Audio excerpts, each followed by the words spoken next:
ازيكم؟ اهلا بيكم في فيديو جديد. النهارده عايز اتكلم معاكم زي ما عنوان الفيديو بيقول كده عن ازاي ممكن نعمل كيو في الجافا سكريبت. عارفين ان الجافا سكريبت طبعا فيها شويه داتا ستراكشرز معينه، مش منهم الكيو للاسف، مش زي لغات برمجه. طيب ازاي نخلي حاجه زي الاري تاكت لايك الكيو؟ طبعا الفرق ما بينهم هيوضح خلال الفيديو دوت. خلينا نبص مع بعض كده. زي ما انتم شايفين قدامنا في هنا اري. الاري بيشتغل زي فكره الستاك بالظبط، بكونسبت الفايلو او اللايفو اللي هو فيرست ان لاست اوت او اللاست ان فيرست اوت، بمعنى انك بتدخل الايتمز من اتجاه وبتطلعهم من نفس الاتجاه برضه، بخلاف الكيو زي ما هنشوف كمان شويه. ايه الميثودز اللي موجوده في الجافا سكريبت عشان نعمل ده بالاريز؟ في بوش وفي بوب. لو احنا رنينا كده الاري في الاول هنلاقيها فاضيه. خلينا نجرب الموضوع ده. لو قلت له array دوت بوش الواحد array دوت بوش الاثنين، كده المتوقع بالنسبه لنا ان هو يطلع لي array فيها واحد واثنين، صح كده؟ قلت له array بوب، الطبيعي ان هو في الحاله ديت هيبوب اخر ايتم احنا دخلناه اللي هو 2 ويتبقى معانا واحد.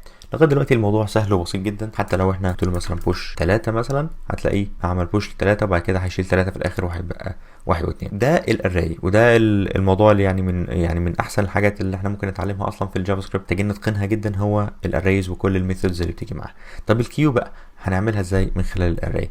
الكيو شغاله بنظام فيفو او لايلو، لو فيرست ان فيرست اوت او لاست ان لاست اوت، بمعنى ان انت هتعمل بوش من اتجاه وهتاخده من الناحيه الثانيه. للموضوع ده في الاريز برضو في فانكشن لطيفه قوي اسمها شيفت كل الارقام من مكانها خطوه قدام او عدد الخطوات اللي انت بتبروفايدها يعني، وبالتالي بيطلع لك اخر ايتم كان موجود في الاري دوت. طبعا مش ريكومندد جدا انك تستعمل الموضوع ده، بس ده الطريقه اللي انت ممكن تعمل الكيو في الجافا سكريبت. خلينا نجرب الموضوع ده. لو انا عندي كيو which is array زي ما انتم شايفين فوق هنا، وقلت له بوش بواحد، بوش 2، بوش 3 كمان، هعمل uncomment للكونسول دوت run، هتلاقي يطلع لك الكيو فيها 1 و2 و3 او الاري، بس هنتعامل معاها لانها كيو. لو انا عايز اطلع اخر اول حاجه انا دخلتها، هقول له كيو دوت شيفت، بالتالي هيطلع لنا اول ايتم احنا حطيناه ويتبقى معانا 2 و3. في طريقه معاكسه، بدل ما انا ببوش وبشيفت انشيفت ديت هخليه يدخلها من الناحيه الثانيه، بدل ما هو بيبوش من الاتجاه اليمين مثلا، لا هيبوش من الاتجاه شمال.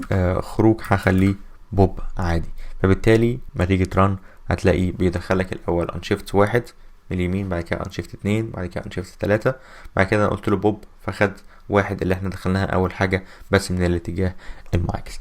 طبعا شيفت وانشيفت الاثنين بيغيروا الريفرنس بتاع كل الايتمز بتاعت الاري، ف it's not really highly recommended في big scale، لان البيج او نوتيشن بتاعتها بيج او اوف ان، يعني كل ما الاري بتكبر كل ما هي بتاخد وقت اكتر وكومبلكستي اكتر شويتين.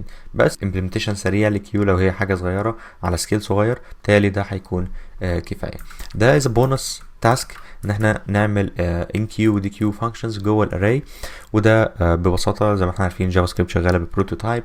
فلو قلت له اوبجكت بتاع الاري prototype دوت ان كيو هيساوي فانكشن، الفانكشن ديت this دوت push مثلا عشان نخلي البوش هو اللي اسرع، بياخد ايتم. ولو قلت له array prototype دوت dq، خرج بقى الحاجه نفس الفكره، dq ما بياخدش حاجه، وهقول له this دوت shift، ممكن اقول له return كمان عشان خاطر يرجع لنا الايتم زي ما هو متوقع.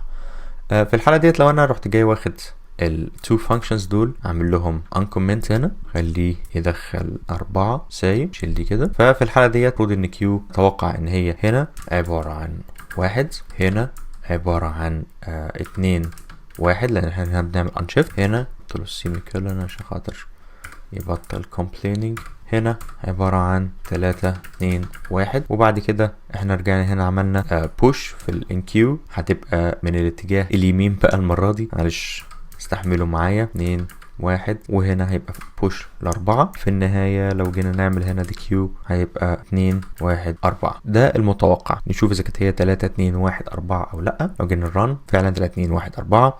لو جينا نعمل دي كيو في الحالة ديت هنطير التلاتة عشان هي أول حاجة في الكيو، هتلاقيها التلاتة فعلا راحت.